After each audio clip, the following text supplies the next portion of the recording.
স্নিগ্ধ বিষ। লিখেছেন সানজিদা আক্তার মুন্নি। পর্ব সংখ্যা 4।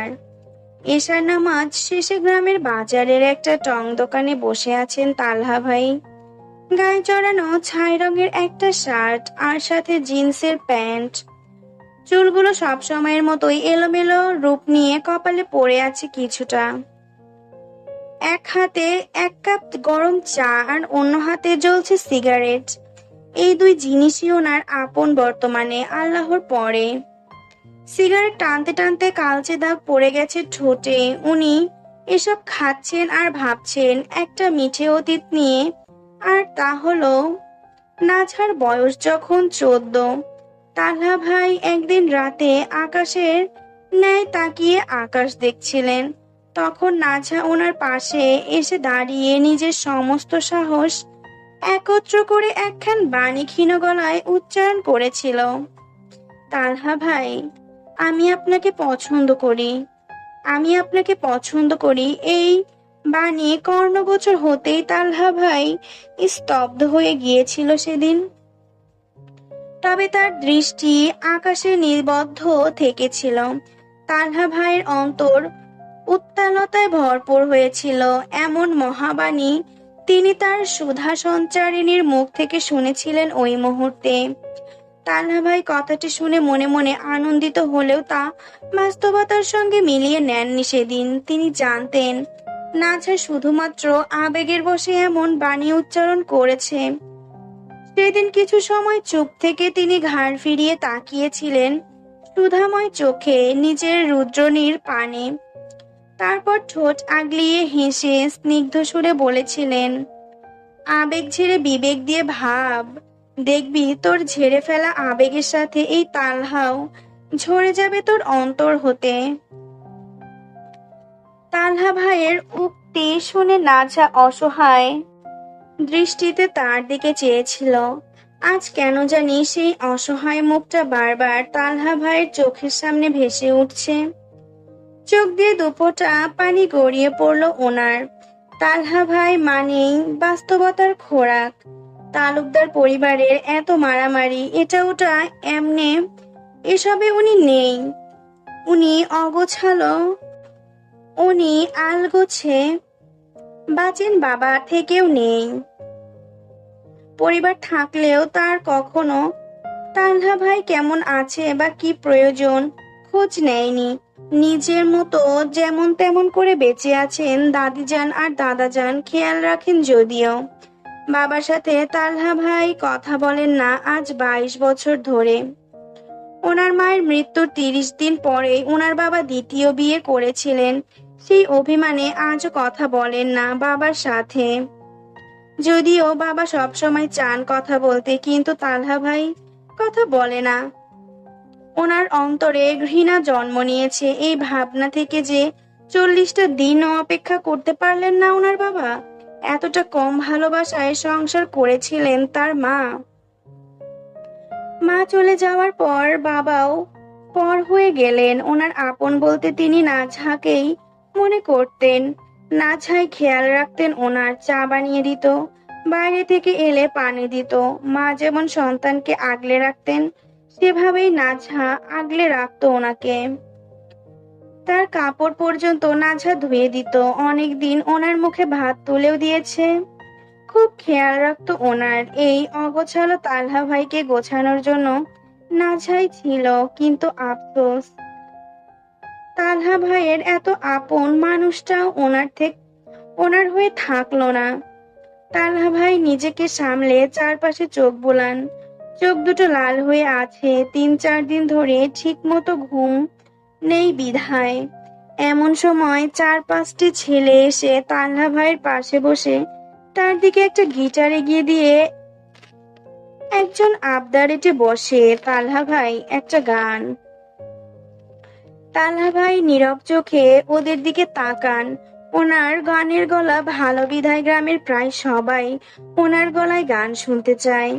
কি আর করা, ছোট ভাইদের আবদার। সিগারেটটা হাত থেকে ফেলে দিয়ে সবটুকু চা একেবারে গিলে নিয়ে গিটারটা হাতে তুলে নিলেন। অতঃপর গিটারের তারে সুর গিটারের তারে সুর তুললেন আহত গলায়। তোমার আকাশ ধরার শখ, আমার সমুদ্রে চোখ, আমি কি আর দেব বলো, তোমার শুধুই ভালো হোক। তোমার ভোলা ভালা হাসি, আমার বুকের ভেতর ঝড়, তুমি চলতি ট্রেনের হাওয়া, আমি কাঁপি থর থর। যাই হোক, কম বেশি সবাই এই গানটা জানেন। এই গানেরই কিছু লাইন। এতটুকু গেয়ে তালহা ভাই থেমে যান। বুক টেনে শ্বাস নিতে পারছেন না, বড্ড কষ্ট হচ্ছে ওনার। নাঝার মুখটা বারবার ভাসছে চোখের সামনে। নাঝার বলা, তালহা ভাই, মৃত্যুর আগ অবধি মনে থাকবে। আমার চোখের অসহায় পানিগুলো আপনার মন গলাতে পারেনি। এই কথাটা পুড়িয়ে খাচ্ছে তালহা ভাইয়ের অন্তর, কুড়ে নিচ্ছে নাঝাকে না পাওয়ার দহন। সবাই মন দিয়ে শুনছিল, হঠাৎ বন্ধ হয়, সবাই স্তব্ধ হয়ে যায়। তালহা ভাই চোখ বুজে বুক ভরে শ্বাস নেয়। চোখ বুঝতেই নাঝার মুখখানা আবারও ভেসে ওঠে, দহনে দগ্ধ হয়ে আবারও গেয়ে ওঠেন। তোমার নরম কাতর হাত, আমার দিনের মতো রাত, তুমি ঝিনুক কোড়াও যদি, আমি হব শান্ত নদী। আবারও থেমে যান তালহা ভাই, আর গাওয়া সম্ভব হচ্ছে না ওনার পক্ষে। নাঝাকে বড্ড মনে পড়ছে, খুব বেশি মনে পড়ছে। ওনার কানে ভাসছে সেই 4 বছর আগে নাঝার বলা কথা, তালহা ভাই, আমি আপনাকে পছন্দ করি। এটা মনে হলেই কলিজা ছিঁড়ে যায়, মনে হয় কেউ পুড়িয়ে দিচ্ছে। তালহা ভাই কিছু সময় চুপ থেকে আবারও জোর গলায় গেয়ে উঠলেন, আমার আসার সময় হলে তুমি হাত ফসকে গেলে, তোমার যাওয়ার পায় তারা, আমি হই যে দিশে আহারা। তুমি অন্য গ্রহের চাঁদ, আমি একলা থাকার ছাদ, তোমার ফেরার সম্ভাবনা অমাবস্যায় যোজনা। তৌসির নাজেম চাচা, মিনহাজ মামা, তৌসিরের মেজো চাচা তন্ময়, সাথে আছে ওদের কিছু কাছের লোকজন, কেরামত আলী, নুহাম শাহ, রুদ্র দেওয়ান। তৌসির নাঝাকে কিছু করেনি, আর না কিছু বলেছে। নাঝা পানি মেরে চুপচাপ বেরিয়ে এসেছে রুম থেকে, কারণ নাঝার সামনে থাকলেই নাঝাকে আঁচড় মেরে ফেলতো। রাগ কন্ট্রোল করতে হবে, তাই কিছু বলেনি, পরে প্রতিশোধ নেওয়া যাবে। তৌসির রাগ কমাতে এই আড্ডায় যোগ দিয়েছে। তন্ময় চাচা সিগারেট টানতে টানতে বলেন, কিরে নটবর, তুই ভিজা কেন? কিরে নটবর, তুই ভিজা কেন? তৌসির সোফায় হেলান দিয়ে বিরক্তি স্বরে বলল, আর কইও না, এক সাওয়া আইনা দিছো গলায় ঝুলাইয়া। মিনহাজ মামা ভ্রকুচকে বলেন, কেন, ও তোরে ভিজাইছে নাকি? ভিজাইছে কি শুধু? ওই আফ্রিকান মালের জন্য যে মাল রাখছি, ওইটাও দিছে বাথরুমের ট্যাঙ্কিতে। তন্ময় চাচা এটা শুনে কটাক্ষ করে হেসে বলেন, আরে নতুন নতুন এমন করবো, বুঝাইস বাচ্চা মাইয়াডা। নাজেম চাচা মদের গ্লাসে বরফ নিতে নিতে বলেন, বুঝাইস মাইয়াডা রে, আর না বুঝলে জায়গায় জিন্দা গায়রা নিস। তৌসির খাপছাড়া স্বরে উত্তর দেয়, এত সুন্দর বউ মাইরা নিতাম কস, এত সুন্দর বউ মাইরা নিতাম কস, পরে তোর মারে হাঙ্গা দিবি আমার কাছে। মিনহাজ মামা হেসে বলে, আমার মারে দিমু, করবি? দাদিরে না কইরা নানিরে করে লাভ হইব ভালা, দাদিরে না কইরা নানিরে করলে লাভ হইব ভালা। তৌসির তাচ্ছিল্যপূর্ণ স্বরে বলে, আমার আর কাউরে লাগতো না, আমি আমার নাদান বউরে নিয়াই বাঁচমু। তন্ময় চাচা হেসে বলেন, একজন বেডা মানুষ সবচেয়ে আপন তার বউ এই জগতে, এই সংসারে। বেচারি নিজের সব ছেড়ে নিঃস্বার্থে সারাটা জীবন কাটায় কাটাইয়া দেয়, তাই বউরে কলিজার ভেতর লুকাইয়া রাখছো, নিজে না খেয়ে তাকে খাওয়াইছো, ঘাটতারামি করলে একটু বুঝাইও, তার হাতে দু একটা মায়েরও খাইও, তারপরেও বউরে কষ্ট দিও না। তৌসির তৌসির তন্ময় চাচার লেকচার শুনে তাচ্ছিল্যপূর্ণ সুরে বলে, মেঝো চাচা, বউরে বেশি ফস দিতে নাই, একটু বাদ দাও, কামের কথা কও। নাজেম চাচা বলেন, কি আর কামের কথা কমু, আজ একটারে কুপাইছি ইচ্ছা মতো। কুপাইতে কুপাইতে ভেতরে সবকিছু ক্ষয় কইরা নিছি, তাই আর এই শরীরে কিছু বেচা যাইতো না। তৌসির এটা শুনে কটাক্ষ করে বলে, বালের রাগ সামলাইতে পারো না? জানে মারলেই তো হয়, এমনি সব নষ্ট করার কি আছিল? মিনহাজ মামা বিয়ারের বোতলে ঠোঁট লাগাতে লাগাতে বলেন, আরে আমি ওর জায়গায় হইলে তো ওর শরীরের অংশ খুঁজে পেত না কেউ। ভালো করছে মারছে। আরে শুয়োরের বাচ্চা নিজের সৎ বইনের রেপ করছে।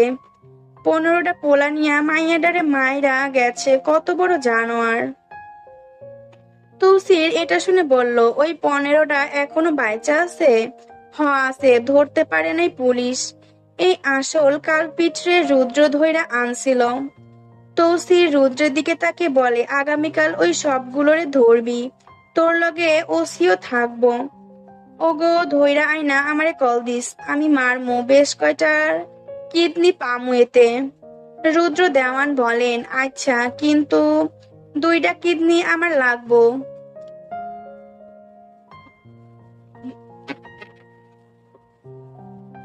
4টাই নিবি নে। আচ্ছা। নুহামশা বলে, আমার চোখে 2 জোড়া লাগবো। আমার চোখ 2 জোড়া লাগবো। নাজেম চাচা ওর দিকে তীক্ষ্ণ দৃষ্টিতে তাকিয়ে বলে, গতকালই তো 2টা নিলি, আরে লাগবো ছোট চাচা, আরো 2টা।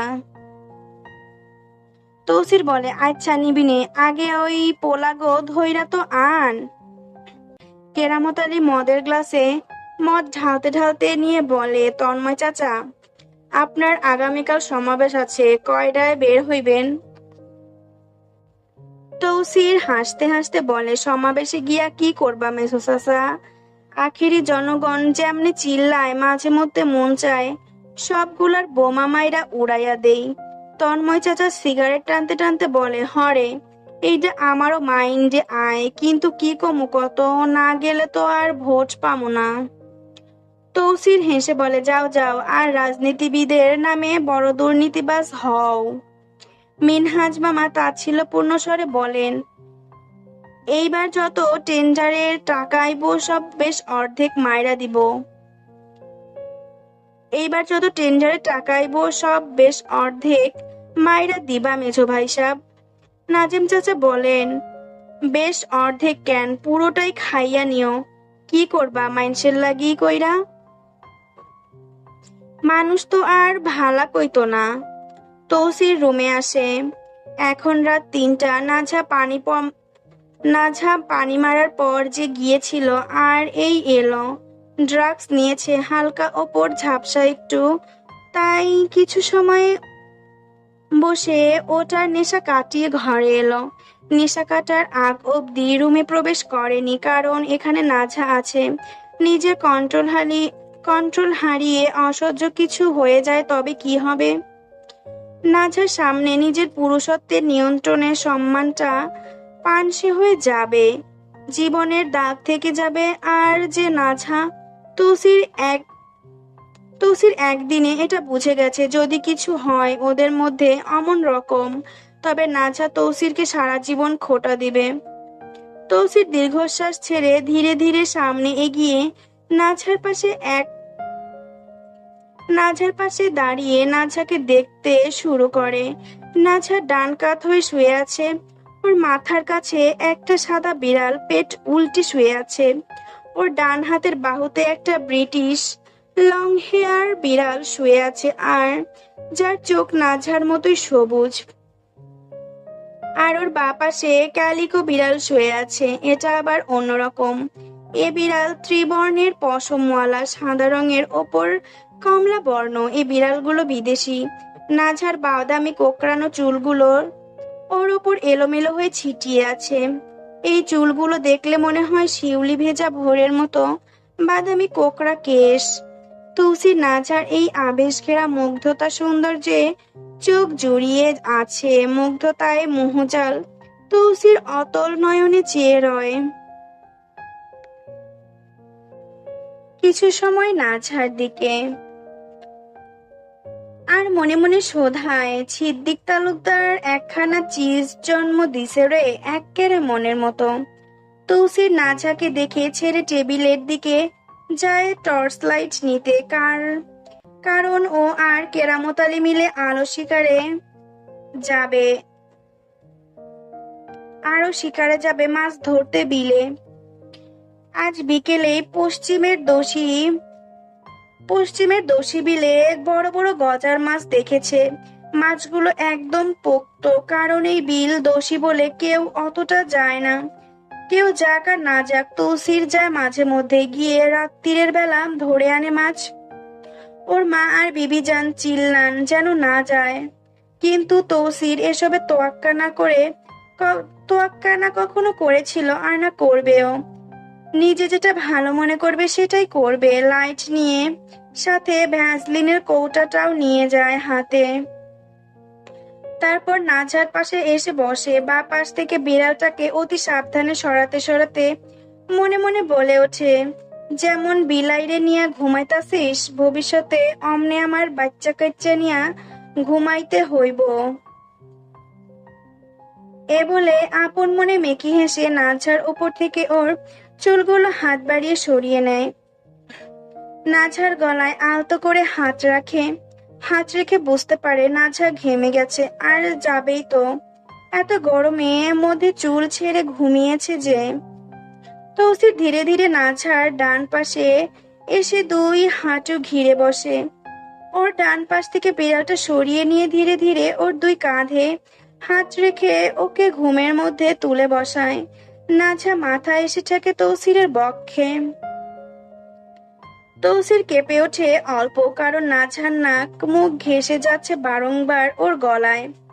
নাঝা ঘুমন্ত উষ্ণ শ্বাস তৌসিরের এলোমেলো করে দিচ্ছে ভেতর থেকে।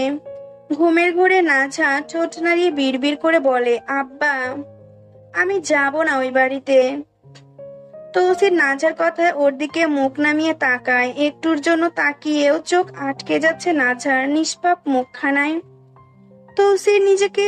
তৌসির নিজের মনকে সামলিয়ে দুই হাতের মুঠোয় বন্দি করে দেয় নাঝা তাকে বিমোহিত করে রাখা বাদামি কেশকুণ্ডলী গুলোকে।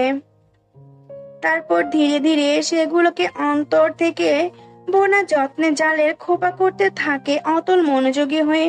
খোপা করা শেষ করে আপন মনেই বনে, শাওয়ার মাইয়ার এক চুল মারি পাটের মতো আমায় হেরান কইরা দিল। এ বলেই নাঝার কাঁধে হাত রেখে ওকে শোয়াতে যায় ফের। তখনই আবারও নজর আটকায় নাঝার আবছা চাঁদের আলোয় ঝলমল করা শশীময় চেহারায়। তৌসির মোহবিষ্টতায় চেয়ে রয় নাঝার এই চাঁদের আভা মোহময় চেহারায়। কি একটা ভেবে ধীরে ধীরে নাঝার বাগালে নিজের নাক মুখ ঠেসে ধরে চোখ বুজে রয়। নিজের স্ত্রীকে প্রথম চুম্বন করলো তৌসির। ভেতরটা ফেপে উঠছে এই অনুভূতিতে। বুক ধরফর করার পরও তৌসির নিজের নাক মুখ ঘেঁষে রয় অনেক সময় নাঝার নরম গালখানায়।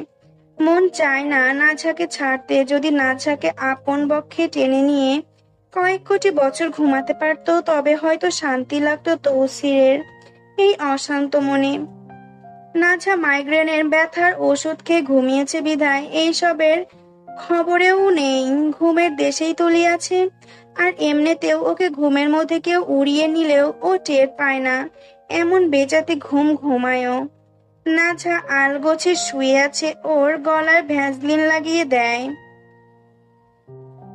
তৌসিরের মনটা এখনো বড্ড অশান্ত হয়ে আছে।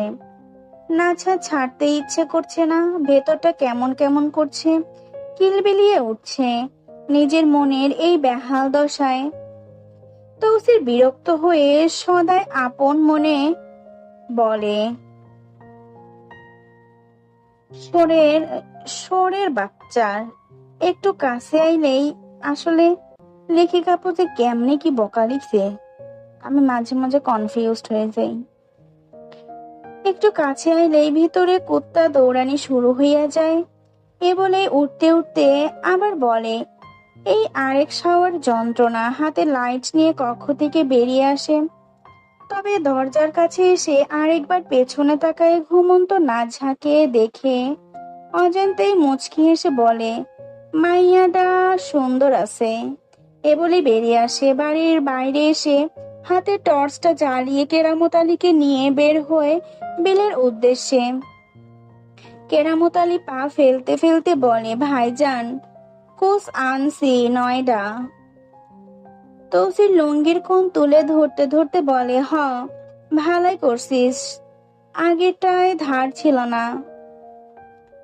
কেরামত আলী এবার জিজ্ঞাসা করে, ভাইজান এত দেরি হইল কেন আপনার? তৌসির উত্তর দেয়, আর কইস না, তোর ভাবির লাগি দেরি হইয়া গেছে। এটা শুনে কেরামত আলী আর কিছু বলে না, চুপচাপ কিছু সময় পার করে, তারপর আবার প্রশ্ন করে, আচ্ছা ভাইজান একটা কথা কই। কি কব? তুই তো কথাই কস খালি। কেরামত অনুমতি পেয়ে জিজ্ঞাসা করে, আপনার সাধুকর্ম সম্পর্কে সব জানাইয়াও ভাবি আপনারে কিছু কয় না? তৌসির কেরামতের প্রশ্নে অল্প হাসে, অতঃপর উত্তর দেয়, কিছু কয় না মানে? আমারে জেলে দেবার ডর দেখায়, আর কিতা কমু তোরে। কেরামত আলী এটা শুনে বুক টেনে শ্বাস ছেড়ে বলে, সাবধানে থাইকেন ভাই, খবিশদের মাইয়া আনছেন। কথা বলতে বলতে এতক্ষণে বিলের কাছে চলে এসেছে ওরা। তৌসির কোষটা কেরামতের হাত থেকে নিতে নিতে বলে, জানি ও খবিশের ঘরের খবিশ, নবেল প্রাপ্ত গাদ্দারনি, কিন্তু কি কমু, বউ তো আমার, আর বউয়ের বেলায় সব গাদ্দারি মাফ। কেরামত এটা শুনে হাবলার মতো হেসে বলে, বউয়ের বেলায় সব মাফ, বউ মনের রানী। বউরে মনের রানী করলেও রাজত্ব বউয়ের হাতে দেওয়া উচিত না। কেন? বউদের রাজত্ব দিলেই জীবন শেষ। ওরা রাজত্ব পাইয়া রাজার কলিজার ওপরে উইঠা আজান দেয়। এ বলে তৌসির লুঙ্গির নিচের কোন অংশের কোন কোমরে গুজে কোষ্টা ধরে সামনে আগায়। কেরামত আলী আর কিছু না বলে চুপচাপ ওর পেছনে পেছনে যায়। তৌসির হঠাৎ থেমে যায়, কি একটা ভেবে আশেপাশে চোখ বড় বড় করে তাকায়। তারপর হাতে থাকা মাছ ধরার লোহার কোষটা শক্ত করে ধরে পেছনে তাকিয়ে এক মুহূর্ত দেরি না করে সোজা কেরামত আলীর বুকে ফ্যাত করে লোহার কোচ আগাগুলো ঢুকিয়ে দেয়।